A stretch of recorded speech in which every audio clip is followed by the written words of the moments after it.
बुद्धिमान मंत्री। एक बार की बात है, एक रियासत के मंत्री ने राजा को अपनी बेटी के विवाह समारोह में निमंत्रित किया।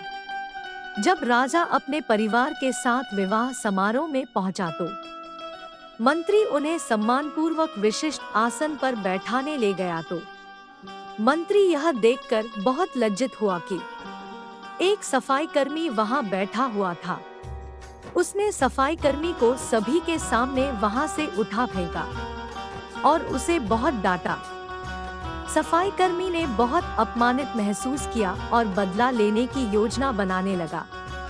अगले दिन सुबह जब वह राजा का कक्ष साफ कर रहा था, तभी वह जानबूझकर बड़बड़ाया, राजा कितने नादान हैं। उन्हें यह पता ही नहीं कि रानी और मंत्री के बीच क्या चल रहा है। राजा आधी नींद में था। यह क्या बकवास कर रहे हो? उसने पूछा, महाराज मैं पूरी रात सो नहीं पाया, मैं तो नींद में बड़बड़ा रहा था। सफाईकर्मी जवाब में बोला। हालांकि उसकी बात सुनकर राजा के मन में संदेह के बीज पड़ गए थे। राजा अब मंत्री से चिढ़ने लगा और समय समय पर अपमानित करने लगा। एक दिन तो उसने द्वारपालों से यह तक कह दिया कि वे मंत्री को महल में घुसने ही न दे। मंत्री राजा के व्यवहार से बहुत चकित था, लेकिन कुछ विचार करने के बाद उसे समझ में आ गया कि सफाई कर्मी ही इसके लिए जिम्मेदार हो सकता है। मैंने उसका अपमान किया था और उसी का उसने बदला लिया है।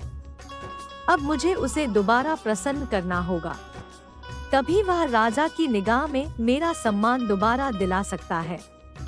मंत्री ने सोचा। एक दिन उसने सफाईकर्मी को अपने घर भोजन पर आने का निमंत्रण दिया और कहा, मेरे दोस्त मुझे क्षमा कर दो, मैंने तुम्हारा अपमान किया था, मुझे गलती का एहसास हो गया है।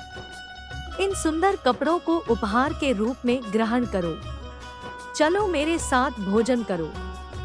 सफाईकर्मी प्रसन्न हो गया। वह सोचने लगा, मंत्री तो अच्छा आदमी है, मैंने ही उस दिन गलती कर दी थी। अब सफाईकर्मी प्रसन्न था और प्रयास करने लगा कि मंत्री के बारे में राजा की धारणा बदल जाए। एक बार जब वह राजा के कक्ष में गया तो राजा सो रहा था। वह बड़बड़ाने लगा, अरे राजा का तो दासी के साथ प्रेम संबंध है, बड़ी लज्जा की बात है। राजा ने उसका बड़बड़ाना सुना तो उठकर बैठ गया। राजा ने सफाईकर्मी को बहुत डांटा। सफाईकर्मी बोला, क्षमा कर दे महाराज, मैं पूरी रात सो नहीं पाया, इसलिए दिन में ही नींद में बड़बड़ा रहा था। राजा को अपनी गलती समझ में आ गई कि इस तरह की अफवाह के चक्कर में आकर उसने अपने बहुत अच्छे सलाहकार की अनदेखी शुरू कर दी थी। राजा ने मंत्री को बुलाया और दोनों फिर से मित्र बन गए। ऐसे ही मजेदार कहानियां के लिए आप लोग मेरी YouTube चैनल सदफ वॉइस को लाइक और सब्सक्राइब करें।